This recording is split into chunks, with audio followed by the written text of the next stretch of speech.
Wondering why other people are successful is the refuge of losers. Yes. It's a loser mentality. It's a loser occupation. It's a loser practice because you're wondering why other people are successful. Like, who gives a You can say you think it sucks, but to spend time wondering why someone is successful and hating on someone for being successful, it doesn't do any good.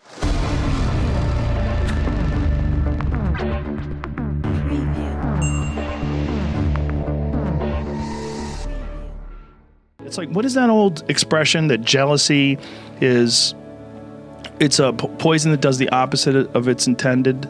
Oh, right. It doesn't affect the other person at all, but it poisons yourself. Yeah. It wastes your energy and time. Well, I figured out, there's something that I figured out personally, and that I try to relay this, and I try to be more clear and more concise the way I relay it. The way I look at it is that your mind, you have a certain amount of bandwidth. This is why I don't read Instagram comments or Twitter comments or YouTube comments. Like, I don't have any time. If I read them, it's an accident. But to seek them out, and go, like, you have bandwidth. I don't spend time wondering why I hate things or hating on someone or being jealous.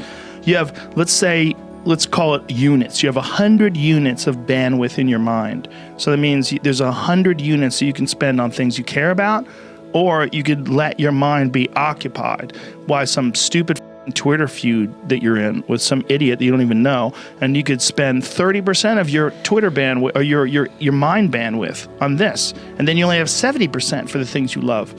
And then maybe you're involved in some relationship with someone who's an idiot, and you're arguing back and forth with them. Well, there's another 30% that's gone. Now you have 40% left. You have 40% for the things you love instead of 100%.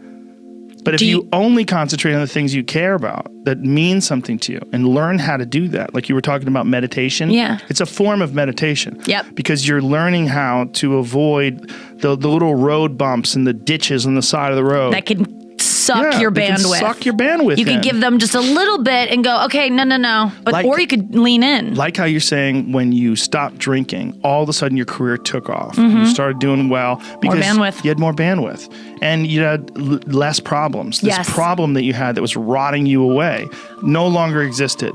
So now all of a sudden it frees up your time and you realize, oh my God, there's so many funny things that I could talk about, and I have so much energy and I'm so healthy. I could just go on stage and have fun, and then you're killing it. Before I was successful, I realized it was stupid. Long before.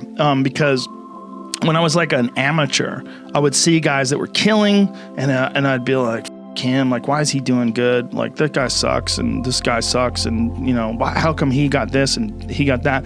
And then I remember thinking, like, this is a gigantic waste of time. And I got into comedy because I'm a fan of comedy. And my concentrating on people that suck or being jealous about people that are doing well does me zero good. But instead, if someone does well, I can be inspired and I can get fired up by it. I mean, I figured this out in my early 20s.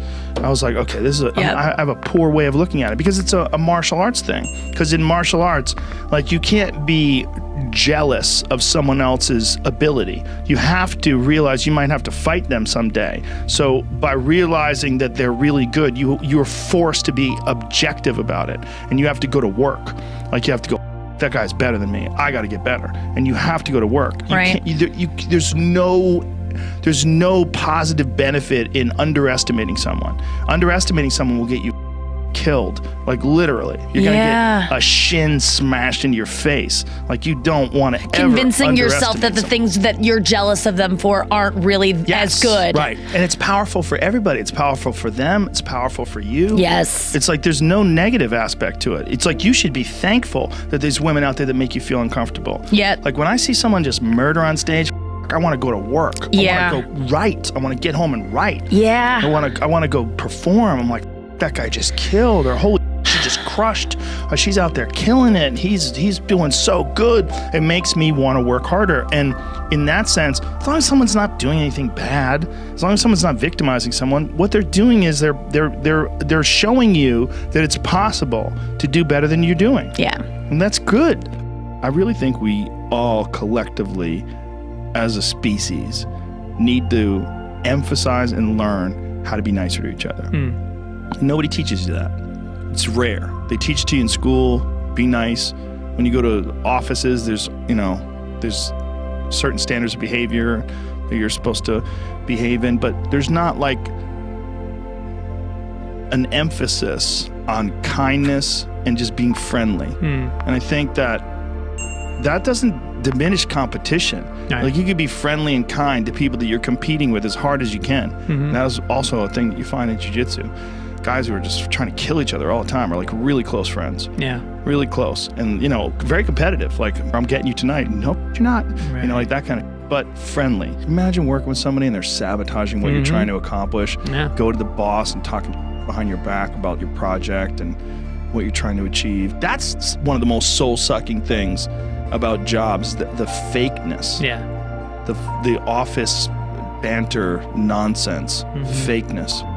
I just think as a species, just the human race, especially us as Americans, because we're so goddamn competitive, gotta learn how to be nicer. Yeah, be polite. And when people do that to you, you get a good feeling. When someone holds open the door for you or someone says thank you. Like, I said hi to some guy the other day. I was walking by him in the hallway of a hotel. I go, "How you doing, man?" And he just stared at me. And immediately I was like, what? I was angry. Yeah. Immediately, like, part of my instinct was like, "You, man." Yeah. But then part of me was like, that poor, Right. and I went with that poor, like, oh, that's his life. Right. I just said hi. Right. I'm just trying to be nice. Yeah. But he looked at me like I was, almost like I was weak for saying hi to him. Right. I think we throw the baby out with the bathwater when it comes to religion and even just rigid ideologies. I think there's something about religion that can absolutely help some people, and there's aspects of it that are very beneficial. Having that code to live by, even if it's because of the spaghetti monster in the sky, like whatever it is that you believe. But if you really act like that thing is watching over you, and that there's codes and tenets that you have to live by, like most of the tenets of Christianity, if you look at them, if you really follow Jesus' rule, which most people don't, but if you really did, you'd be doing a lot of great work. You'd be helping people. You'd be treating each other as if they were your brothers and sisters. It's just so obvious that what they were talking about back then was all wrapped around the way people thought about things then. Yeah. But they knew even then, even thousands of years ago, they knew there's a right way to do things and there's a wrong way to do things. When you pick up the people's bags, you feel good. Let's tell kids that. Yeah. Let's teach people that. You pick up the bags, you feel good. You hold the door open, you feel good. You help someone, you feel good. Like, okay, this is obviously, we all want to feel good, right? How do we feel? Like, there's moments in my life where I feel terrible, where I've done something wrong, or I've up something, or just failed, and I just feel terrible. And I always think when I do have that feeling, like, God, I hate this feeling. Why can't I feel great? Why can't I just feel awesome right now? Well, because it didn't go well. And this is like the psychic reminder. This is that jolt of energy that's letting you know, like, hey, you went on a wrong path. You f***ed up. You tanked this. You crashed that. You did wrong. Like, you're supposed to feel like, so that you don't do it again. Yeah. But conversely, when something good happens, when you help someone, when someone can't get their bag in the overhead because it's too heavy, and you help them and you hand it to them, and they smile at you and you smile at them, you walk off the plane, you feel good. You feel good. You got to teach that too. Like, you have to remember that, and you have to go, why do I feel so good? Oh, I felt so good because I helped that lady. Yeah. I felt so good because I said hi to that guy, and that guy said hi to me back, and we looked at each other and go, made some niceties or whatever. Yeah. And that's part of the joy of life, right, is those friendly, fun, nice interactions with people. But when you got your shit in order, it's easier to have those experiences. When you don't, my personal experience, when I don't have my shit in order and I've made mistakes and I've something up, it's very hard for me to enjoy anything. Yeah. I just go through the motions. I feel like, oh, if I have something that I f***ed up, and then I have that terrible feeling, but I have to hang out with my family and my kids, I just ride it out. I just have to ride it out. I try to be real friendly and real sweet, but I don't feel good inside. I feel terrible. And I go, well, this is going to go away with contemplation, with understanding. This feeling's going to go away, but you got to ride it out, And I know I can ride it out because I've wrote it out before.